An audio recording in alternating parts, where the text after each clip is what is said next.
Hi, how are you? Welcome back to my channel. So excited you're here because we're talking about my May reads.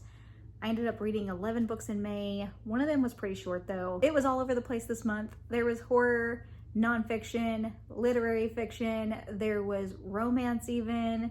My mood was everywhere. I've been trying to kind of mix a little bit of everything in there. Oh, and there was also fantasy. I don't know if I mentioned that one, but let's get into it. I'm gonna start with my least favorite and go down to most favorite like I usually do. It was kind of hard to pick a most favorite because I liked the top ones for different reasons. I did have one that I had a lot of fun with though, the most fun with, so maybe that should be my top. But I like the 5 stars for different reasons. We'll get into it. Anyways, first one. We have Mermaids in Paradise by Lydia Millet. This one unfortunately was a flop. This one was a 2-star for me, which I very rarely give books 2 stars. I usually will DNF before I do that. But I just kept thinking maybe this would get better. I kept thinking, you know, hey, this is bound to get better. There are mermaids. We're in like this beachy setting. And this is supposed to be satire, and I love satire, and I'm fine with like quirky, sort of silly, but this was all over the freaking place, really. There were things in here that really didn't make any sense whatsoever. It wasn't the writing that was bad. That's not what I had an issue with. The character, like the main character who is the narrator, Deb, is that her name? I believe her name is Deb. Yep. So Deb and Chip are on their honeymoon at this like beach resort, and they meet this like marine biologist or something. I think she's a marine biologist. Obviously the details are pretty fuzzy at this point. Who says that she saw mermaids. And so there's a mermaid sighting, and they're all pretty invested. There's like a whole agreement between them actually about these mermaids.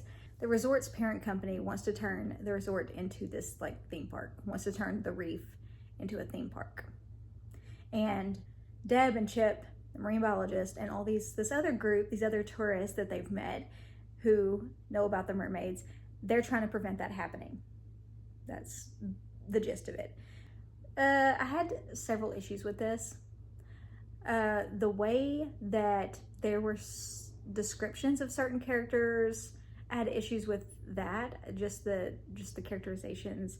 Nobody was like fully fleshed out. I felt like I wasn't really attached to anybody, which, I mean, it's satire. It's supposed to just be a fluffy, beachy mermaid read, but just the way people were explained was pretty problematic for me. And also just Deb became obnoxious to me. Chip was obnoxious to me. Like several people were obnoxious to me throughout this whole thing. And then also things happened. Like I don't even know if I could say, because I don't want it to be like a spoiler. I don't know if it's a spoiler. Yep, I'm just gonna skip that part in case it's a spoiler. I'm just gonna skip it because I don't want to, just in case I don't want to ruin it. There was another thing that was problematic. Like it just veered off in an interesting direction right in the middle of it. I'm like, well, I didn't expect it to take that turn. It kind of took it away from that just fun beachy read and took it on a different direction. And then the ending just pissed me off, kind of. I was like, what? Why? Like, what? So the ending, the ending was a complete and total issue too. So the whole book was just a disaster to me. It was all over the place. It had so many problems. Writing wasn't an issue. Okay, I would read another book by her just because I didn't. I think that she's not a bad writer at all. I just think this particular book had problems with the plot and just with the characters and stuff. So I would definitely read another one by her. I would definitely give her another chance. Just this one didn't work. Next up, we have The House in the Middle of the Street by Jennifer Sklias Gahan. This one was sent to me, I believe, by her publisher, her publicist, one or the other. But either way, this one was sent to me, and I really appreciate them sending me a copy of this one. It is signed, which is also really cool. It was pitched to me as a dark gothic fairy tale for adults.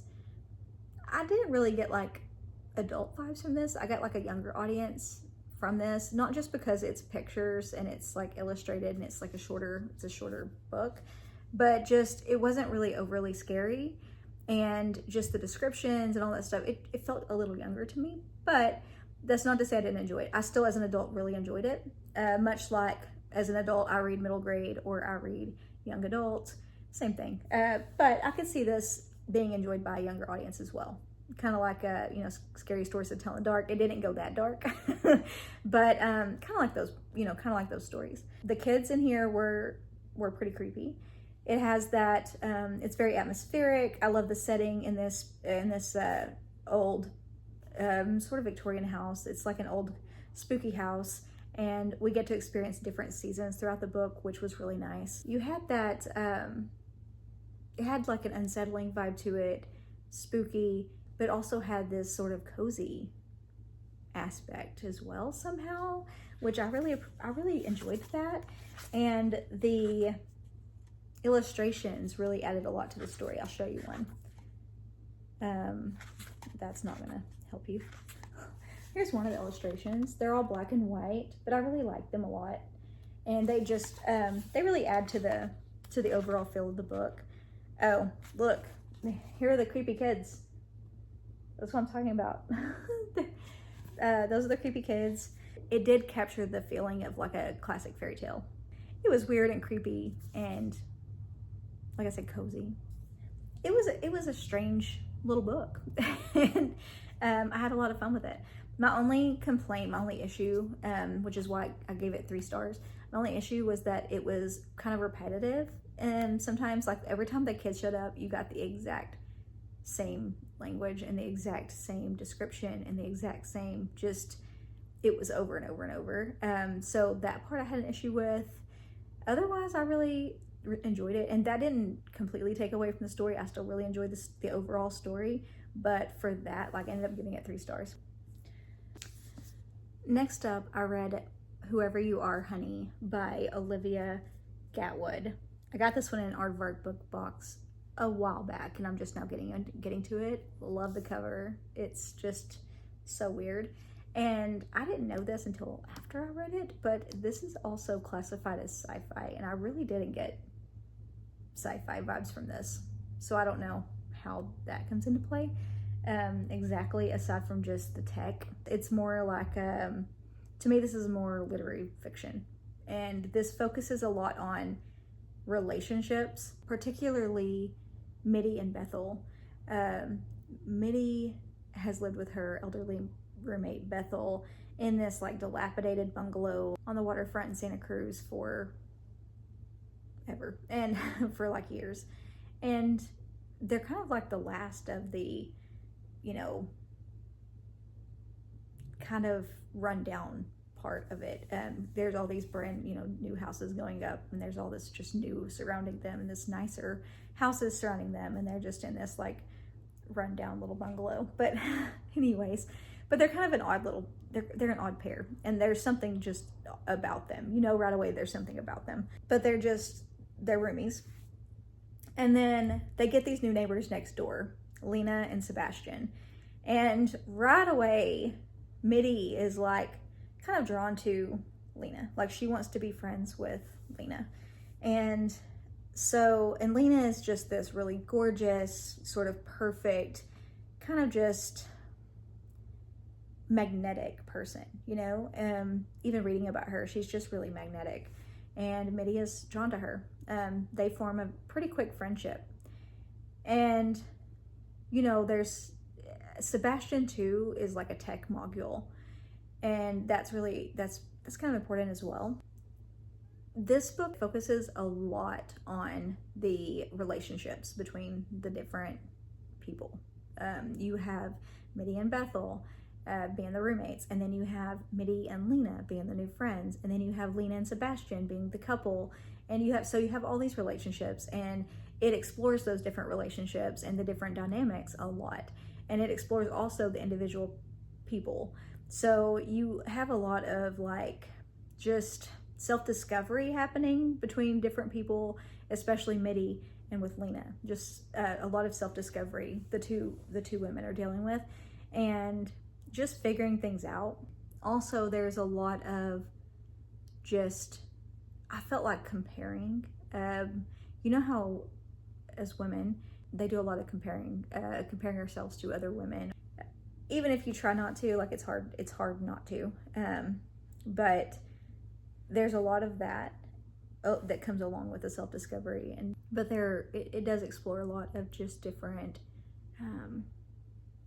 societal norms and like the patriarchy and like the algorithm and beauty standards and things like that. This was just a really weird book. It was really odd, and I didn't find myself particularly just super connected to the characters, but I was really interested in them, if that makes sense. I was very, very interested in all of them. I wanted to know more.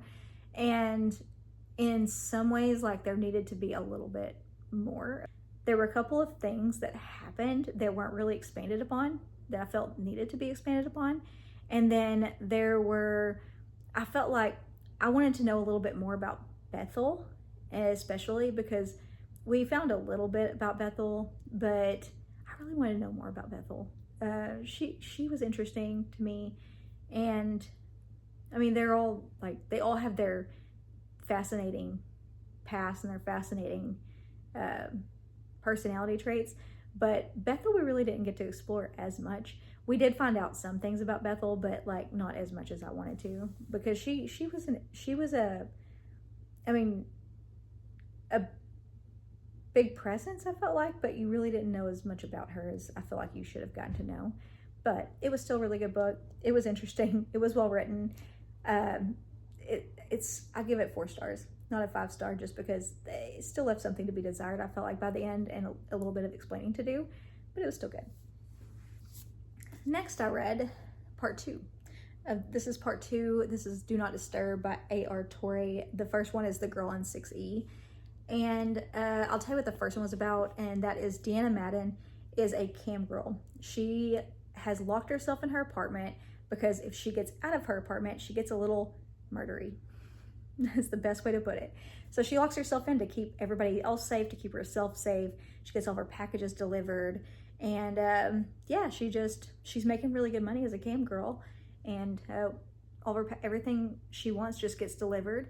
And she has a guy that lives in her building that knows to unlock the door during the day.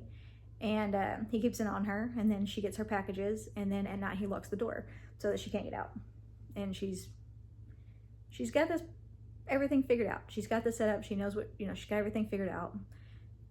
Well, she catches on that in book 1, this is in book 1. So she catches on that one of her clients has ill intent, and he plans on like harming this little girl. So she has to get out of her apartment. She has to do something, right? So yeah, there's also a love interest as well. But this is part 2. We are figuring out how she's living life now and the aftermath of that. Like, is a love interest still around and all that stuff. Yeah. So this, I've learned, like, it's classified as a thriller, and it is a thriller, but there's like a lot more erotica in this, I feel like, than normal thrillers. It comes with the territory because she's a cam girl. There's like a lot of erotica. This is like really sexy, and there's a lot more of that than I remember in the first book. But I just love Deanna. I don't really care. I don't really care that there's so much erotica, and I don't mind erotica if that's what I'm getting into, and it's okay. But I could read about Deanna all the time because I love her as a character. I think she is very smart. She's very calculated. She's independent. She's got things figured out, and she doesn't put up with anything. She doesn't. She knows what she's doing, and she's not ever like somebody that's just gonna be like a damsel in distress. She is somebody who's just gonna take care of things, you know what I mean? And I just love her for that. She's she's got this like wit about her, and she's quick on her feet, and she's a badass. Like, she's that badass main female character energy that I love, and she's got that. Even though this does have thriller aspects to it. You do have a villain. You do have some sit at the edge of your seat moments because you don't know what's going to happen, and you do have some twists, and you have some surprises and all that. But there's a lot of erotica too. There's a lot of sexy moments in this, so just be aware if you're going to read it. But I did really enjoy it, and I will definitely pick up book 3 because I have to know what happens next. And I think book 3, they all I believe can be read as a standalone, but I still would recommend reading book 1 so you understand Deanna as a person, and you understand what she's, you just understand her. She's a very fascinating character. And also there was something else mentioned in here that makes me want to know more about her past, and I hope we get into that more in book 3. Oh, this was also a 4-star. Next I read The Most Wonderful Terrible Person. This is a memoir. This is by Debra Miller. So this one was sent to me by the publisher. This one follows Debbie and her siblings, mostly Debbie, after her mother killed her father in the mid-60s. If you're just expecting a typical true crime book, that's not exactly what you're gonna get. It's more layered than a typical true crime. And I mean, because this one, yes, it goes into the crime itself, it goes into the trial and things like that, but it really follows the aftermath of the crime and how it affected Debbie and her siblings and her mom and everybody else, how it affected everybody. And some of the parts of this were kind of hard to read, honestly, but I really enjoyed it. And that's what makes a good book. I mean, you want to feel emotion, and I did, because this is real. This is like, this was real life, and that's what makes it so heartbreaking. This goes through multiple decades, through the 60s, through the 70s, and all the way through to her mother's death. So you get the whole timeline there. And it is set in Los Angeles in the 60s and 70s. So you also have sort of that nostalgic, you have sort of the nostalgic vibes there as well. I don't know if you can really call true crime nostalgic, but you get that whole feeling, like it really encompasses growing up in the 60s and 70s. Not that I was there, but you feel it. And also growing up in the 60s and 70s in California, which I definitely have never been to California, but it felt like I was there, She really painted that picture of growing up there. And she painted a picture of her parents' personalities and exactly what it was like growing up with them, and exactly what it was like dealing with her mother the way that her mother was. And she didn't shy away from her own flaws. She didn't shy away from her mother's flaws. She didn't shy away from anything. Like, this was very raw and emotional, and I can't imagine how hard it was for her to write this, honestly. She does go into how her mother became the person that she was without sugarcoating and without like taking away from the fact that her mother was narcissistic and manipulative and all those things. Like, she doesn't really sugarcoat any of that, but she also gives us that history of like, this is why my mother was the way she was.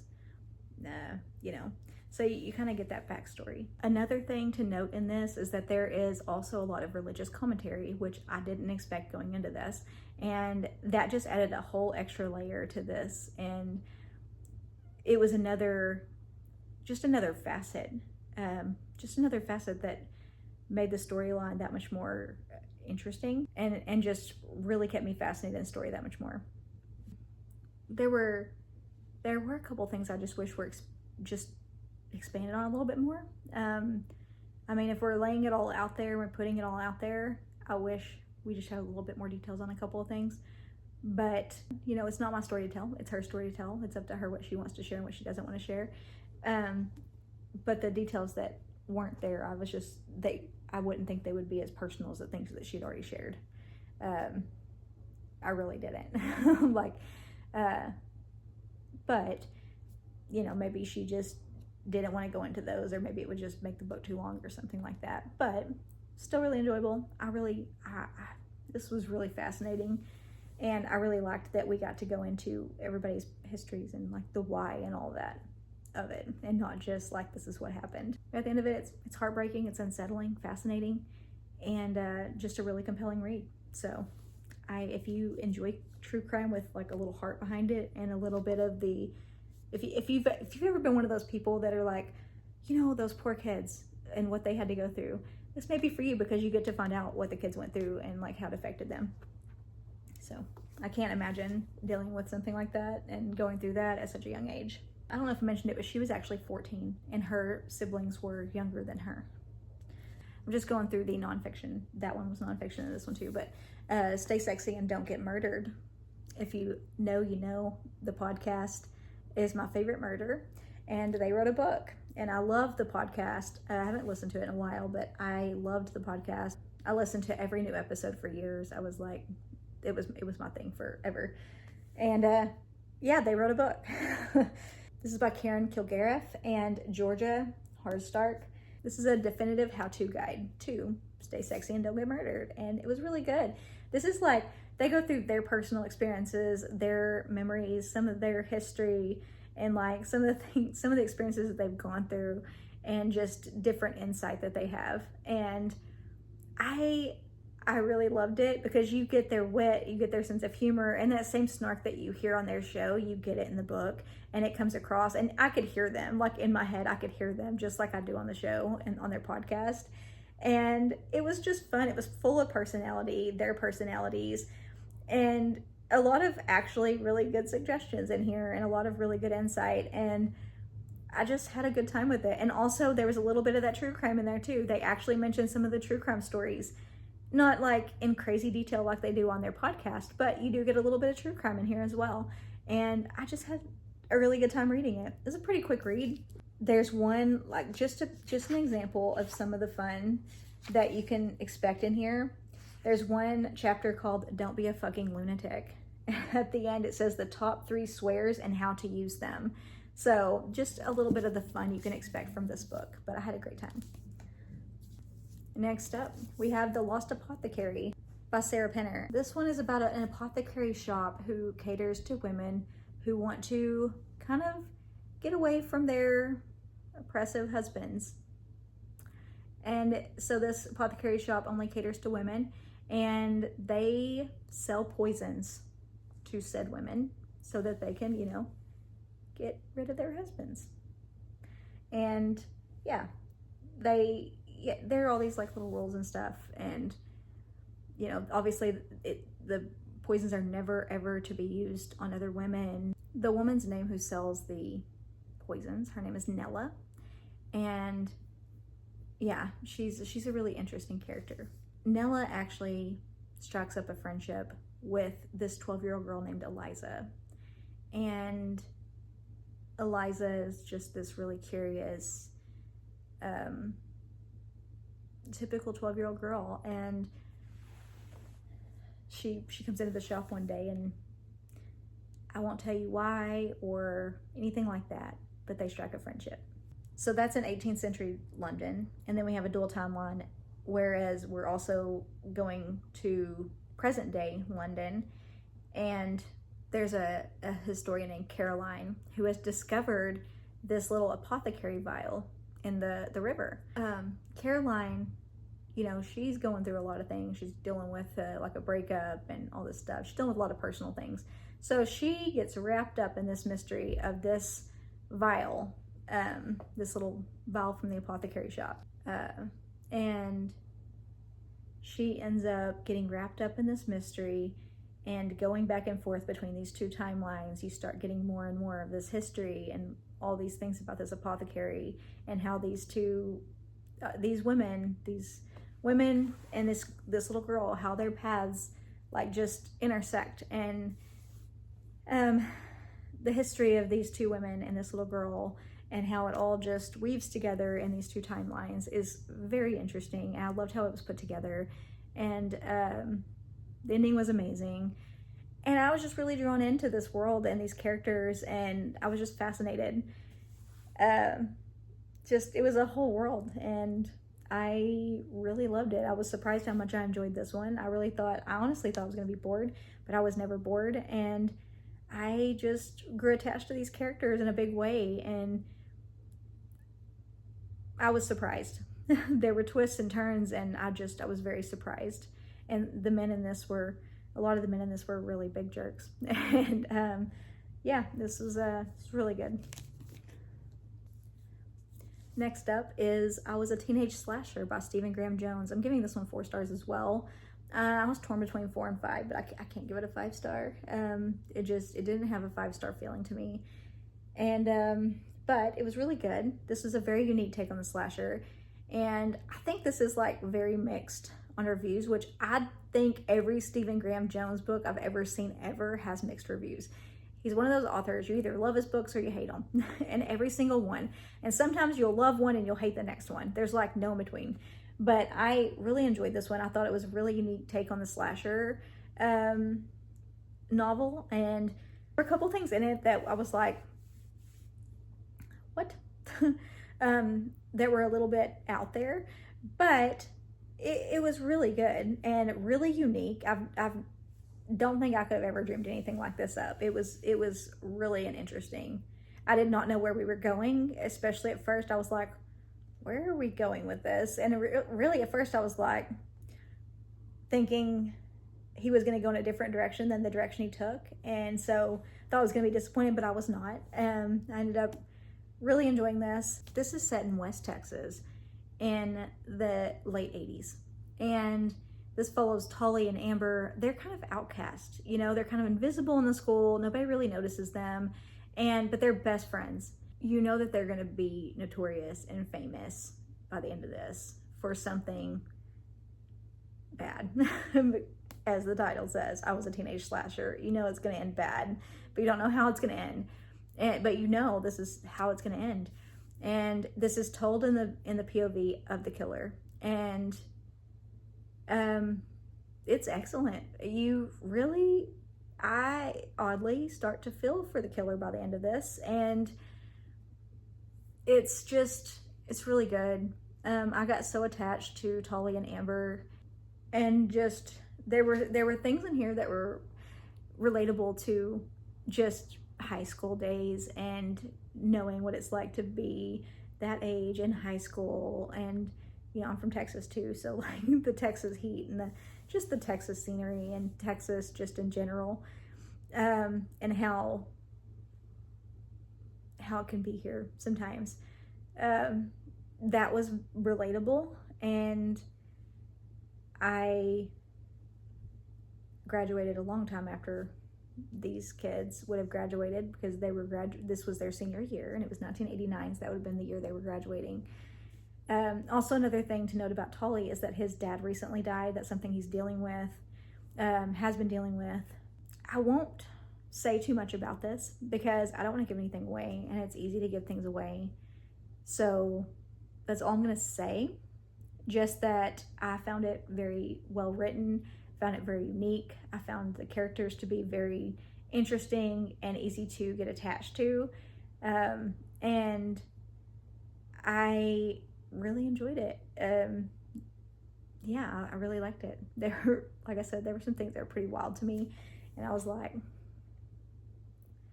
huh. But otherwise, it was really good. It was really, really good. I enjoyed it.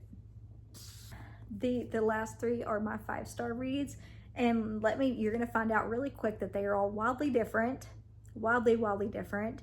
And the last 2 that I talk about, not this one, but the next 2 are gonna be my top 2, and I couldn't pick a favorite because I like them for different reasons. Okay, so this one is one of my 5 stars, not the top 2, but top 3. Red, White, and Royal Blue, finally read it, by Casey McQuiston. Alex, who is the President of the United States' son. The President of the United States is a woman, by the way. So Alex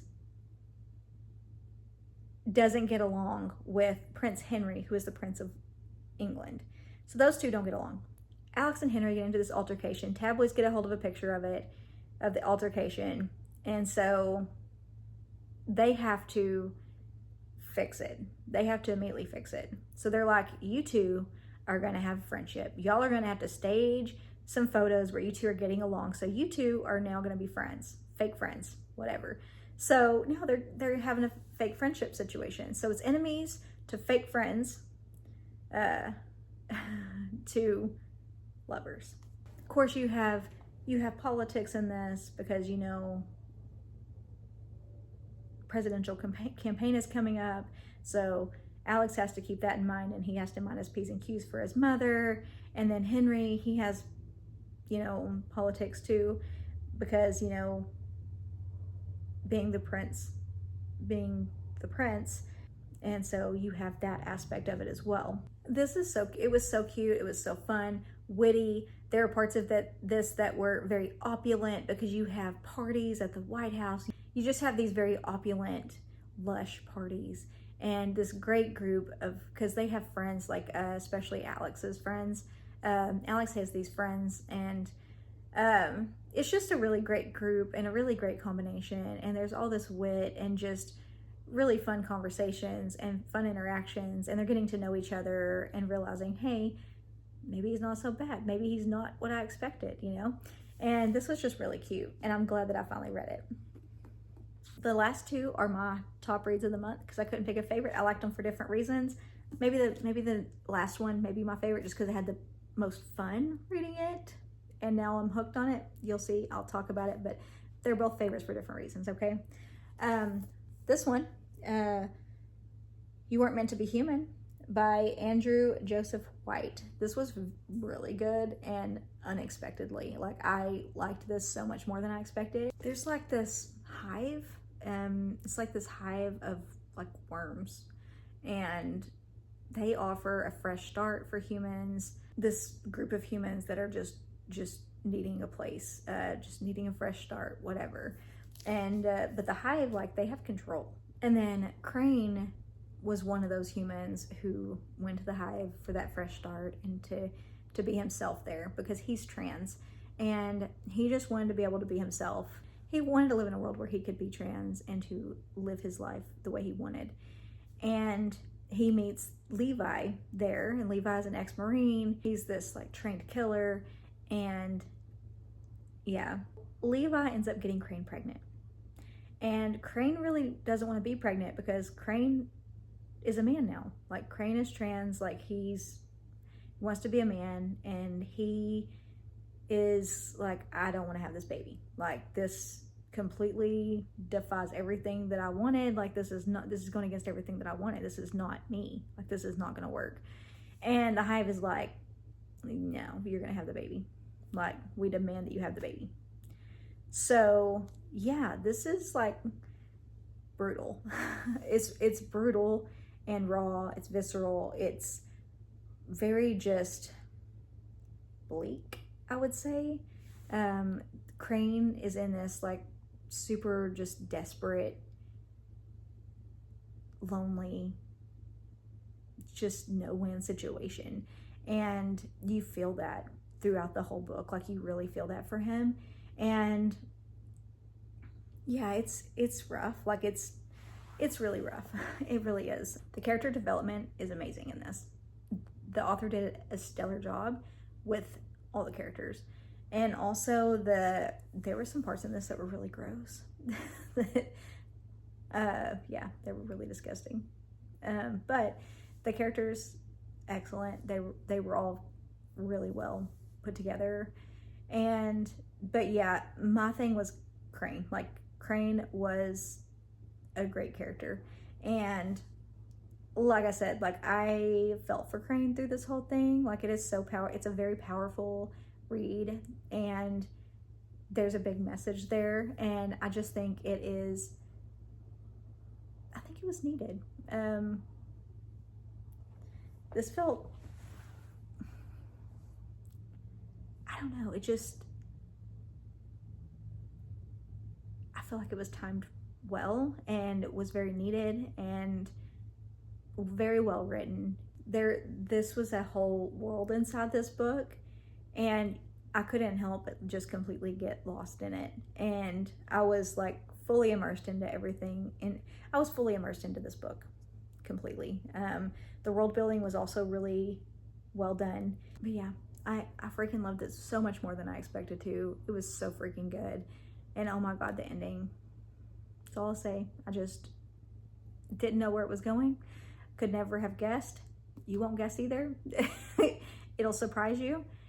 You either like it or you won't, but I personally loved it. I thought it was really good. Really well done. 5 stars. Easy 5 stars. Freaking loved it. Like, so good. So good. So good. Absolutely amazing in every way. Just really good. Finally, I feel like I've zoomed through these and like hope I've explained them okay. Dungeon Crawler Carl by Matt Dinniman. I finally read it. And I had so much freaking fun. And I have to get book 2 like immediately. So this is fun. Carl has been left with his ex's cat, Princess Donut, who is like a show cat. So she's this really prissy, fluffy, very like pretentious. I don't know if you should use the word pretentious for a cat. She's kind of pretentious. But she's just like, yeah, she's something else. But anyways, he's been left his ex's cat. And one day she like jumps out of a window and like jumps into the tree outside, and he's like, damn it. So he's got to go out and get her. Well, it's very cold, but he just grabs the first thing he can. He goes outside in like white boxer shorts with like red hearts on them, a leather jacket, and pink Crocs that are too small because they're also his ex's. And he goes out to get the damn cat.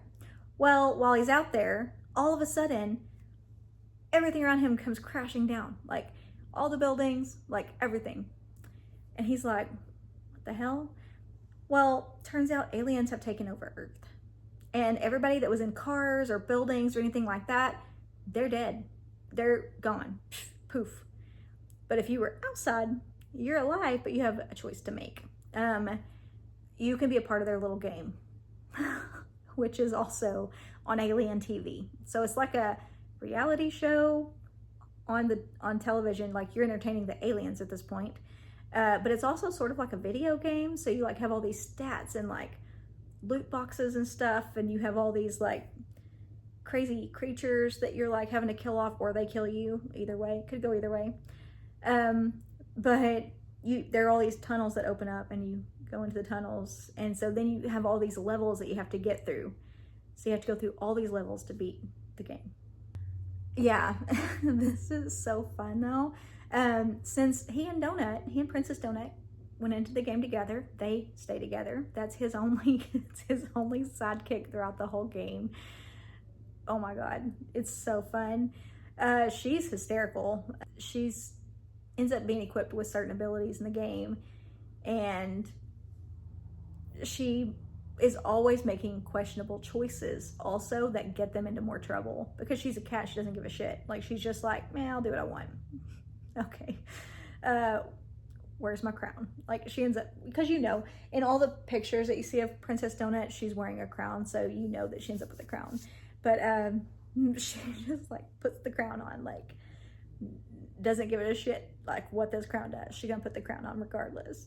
But she is just so funny. The shit that she gets them into is absolutely hysterical. It is just, it's an adventure. It's funny. It's wild. You don't know what's going to happen. You have absolutely no idea what's going to happen next, what they're going to get into. Again, this is a whole world being built, and you are fully immersed into that world, and you can't help but like, I mean, Carl and Donut are like the greatest combo ever. They're just so fun, and you're just all into this world. And there are a lot of books in the series already, and I have to get book 2. Like I just have to, because I have to know what happens next and how they're gonna get out of this. Because I know there are a lot of books, so you know this goes on for a while. It's gonna take them a while to get out of this dungeon. But I'm obsessed. I'm obsessed with Princess Donut. I love her. Those are all the books. Sorry it took me so long to explain it. I did my best. But yeah, let me know down in the comments, what was your favorite read in May? I would love to know. Always adding to my TBR. And if you missed it, last week I put out my June TBR. All the books I'll be reading in June. So check that out if you haven't already. Otherwise, I will see you next week. Bye for now.